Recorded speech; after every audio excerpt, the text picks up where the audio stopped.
position. The pitch. Swung on, hit high, hit deep to right. There she goes.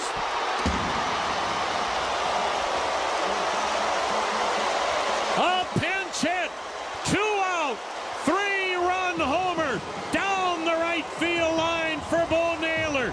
Well. The Cleveland Guardians just keep finding ways to win and still hold the best record in the entire American League. They just recently won 2 of 3 against the San Francisco Giants with Logan and Carrasco on the mound. So in this video, I'm going to talk all about that, as well as all the rumors with the trade deadline approaching, Kwan and Jose making it to the All-Star game, and so much more. But before I begin, I would really appreciate it if you would drop a like and subscribe. It only takes 5 seconds, plus you can always change your mind. We are on the road to 30k subscribers, and with your support, I believe we can get there super fast. Alright, so starting off with the first win of the series, like I said, Logan was on the bump and had his best outing of the season, but ironically, he was sent down to AAA afterwards. Josh Naylor started off the scoring with a ground out with the bases loaded to put a run on the board while moving Ramirez to second and Kwan to third. Then Big Christmas, Noel sent a moonshot to center field, just short of the wall to score another run, and if the wind was blowing the right way, that easily could have been a grand slam. Then Tyler Freeman singled to right to make the score 3-0 Cleveland. So after the Giants started up the first game with a 3 spot, the guards did the exact same thing to match it. Then in the bottom of the second, Steven Kwan homered to deep center to put the guards up 4. The Giants would make some noise in the 5th after a rare bad decision by Stephen Vogt to pull Logan and Scott Barlow nearly gave the game away.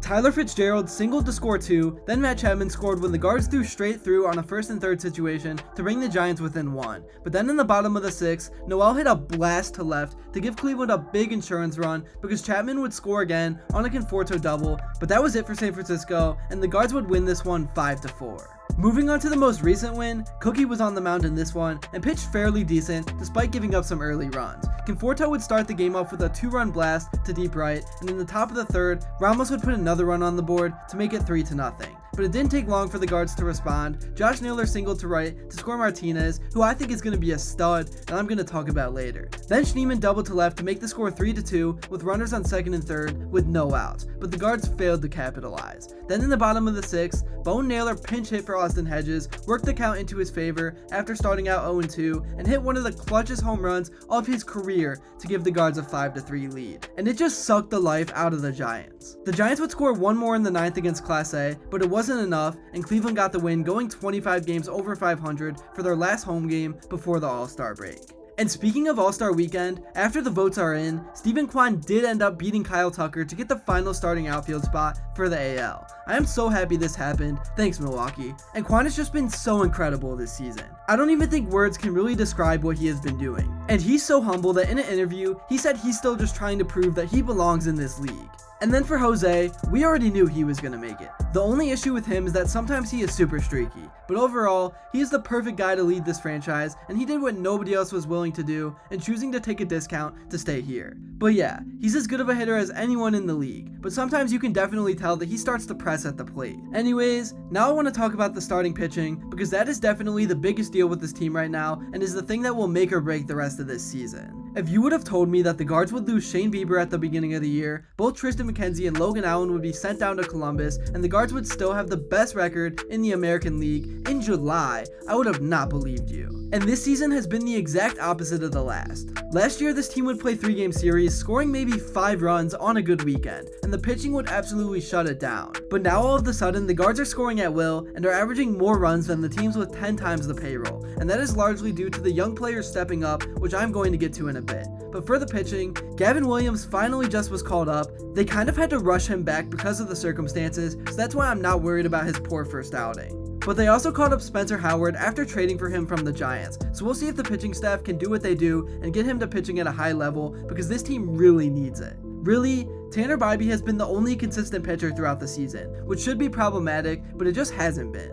This team doesn't need much from the starters. They just need them to get a few more outs to get through 6 innings on a more regular basis to save bullpen arms. Now to get to the young players, Martinez really does look like a stud early on. He had a bad error at the end of today's game, but he's not a natural third baseman. But it's been so nice being able to plug in a switch hitter in the 2-hole after Kwan and before Jose. He seems to be a very patient hitter and already has an over 500 OBP. The big moment hasn't gotten to him so far, and I can't wait to see what he does in the second half of this season. And then Daniel Schneemann is another guy that has played very well since he's been called up. And I'm glad that he was, because he's getting to that age at 27 where you just never know if you're going to get a chance. But he did, and so far, he has taken full advantage.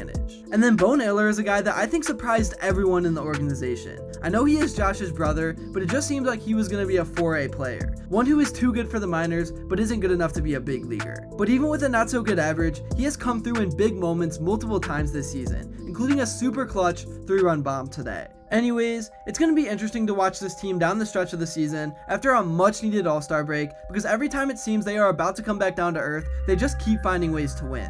And they found a way to keep their head above water over a very tough stretch of baseball schedule-wise. For a young team like this, it will definitely be huge to secure a top 2 seed to get a bye and avoid that 3-game wildcard round. And right now the struggling Yankees are about 2 games behind. But more importantly, Cleveland just needs to take care of the AL Central, which I think they will. But the Twins are currently playing some really good baseball as well. One last thing I want to talk about before I end off this video is the trade rumors and the MLB Draft, because both of those are coming up very soon.